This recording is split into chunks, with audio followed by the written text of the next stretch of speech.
Welcome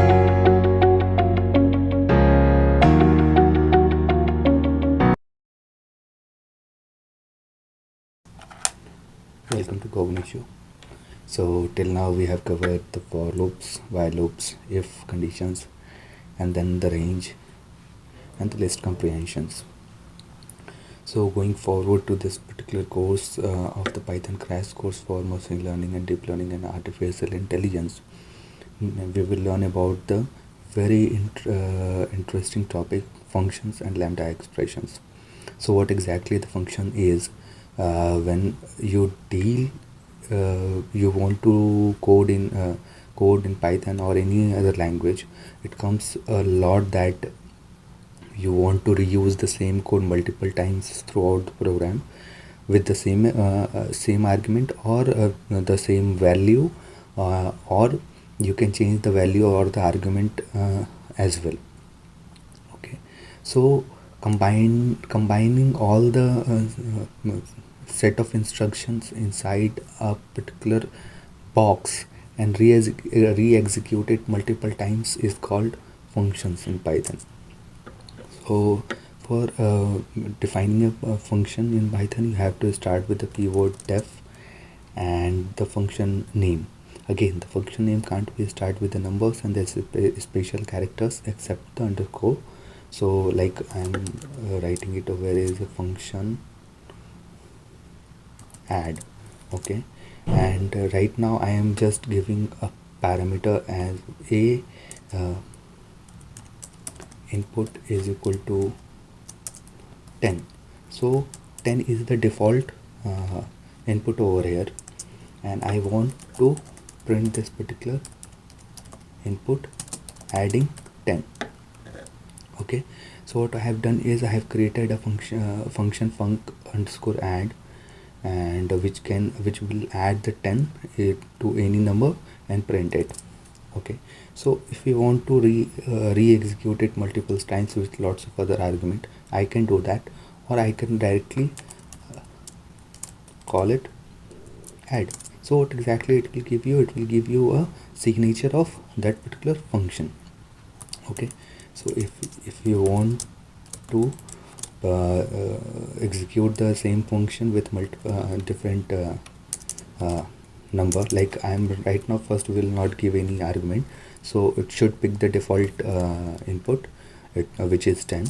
So the number would be 10 plus 10 is equal to 20. If I want to override the existing default input, so it will work like that, like 24.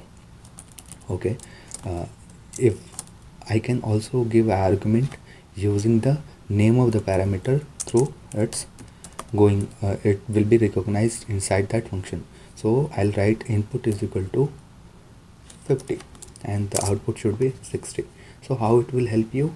It will help you when you will write multiple arguments, and if you want to pass some particular argument and don't want to pass other arguments, like I want to write another function over here. The first is x is equal to 10, so default value of the x would be 10 and default value of y would be 5, and I want to print x plus y.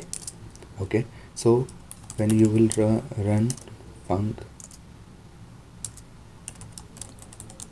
add 1 and run it, the default value would be 15, but if you want to run it multiple times with other arguments, like I want to give only 10, so what it will do is it will because I am giving only 10, it will go to I am only giving 15, like, and it will go to the first place and then override the x value, and the output would be 15 plus 5 is equal to 10.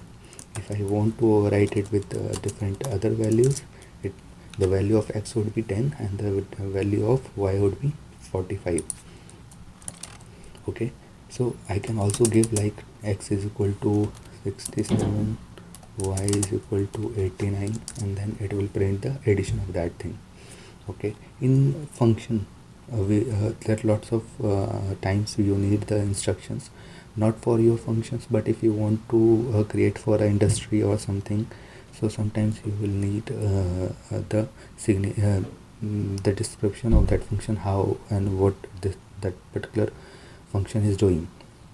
And for that we need a doc string inside a function. So it will start immediately after the declaration of the name of the function inside it, and it will be start with triple quote, single quote. Okay, so my fun, and then you will start with this, and whatever you will write over there, this will be your doc string. So this is the doc string of function I have created as my func. Okay, so and I want to print hello. So if you want to know what are the what is the doc string of any particular function, you have to do it shift and then tab. So you will first write the function name, and then you will do shift tab. So you will see in Jupyter notebook the doc strings come. This is the doc string for the I have created. So whatever description you want to write it over, or instruction for any developer or anyone, you can write it over here. Okay, so easy. Now lots of times it comes that we only want to execute a particular function once, but that function should be a part of any other method or any kind of argument. What exactly I mean is for lots of methods, lots of predefined functions, sometimes we need to pass the function or aggregate functions or any kind of functions which will do some certain kind of operation and give you the result. But in that case you have to send the signature of that function. So what you will do is you will first define function, okay, and then pass that function to that method. So this is a kind of two-step process, but in Python you can do it in one step itself, which is called Lambda Expressions or anonymous expressions. So that particular function need not to have any kind of name, but you can pass it to something, and the Lambda expression starts with a keyword lambda, okay, and then the input argument, and the operation you want to do it. So I want to do a square of that input which I am receiving from a Lambda expression. So that lambda has been created. Okay, so this is right now it would be not good that what is the application of this Lambda expression is. You might see that it's we have created a function in one line itself and done the operation over here itself. In the next lecture we will see how we can use the power of Lambda expression to pass it to different methods and do kind of operations over there. If you want to immediately run then Lambda expression and send the input, like I am giving the 30, so what it will do is it will give the 30 to x, and then this particular x will give the input to this particular x, and then the square of the 30 will be will come as a return function. Okay, so and you can also store the lambda function inside a any variable. So it's kind of like this, and if I want to execute, it will run like that. Okay, one thing I would like to mention about the functions over here is you can do some kind of operation throughout the function and return some value from there. Okay, what exactly I mean is my func I is equal to 90. Okay, and I want to do first like x is equal to I into 10.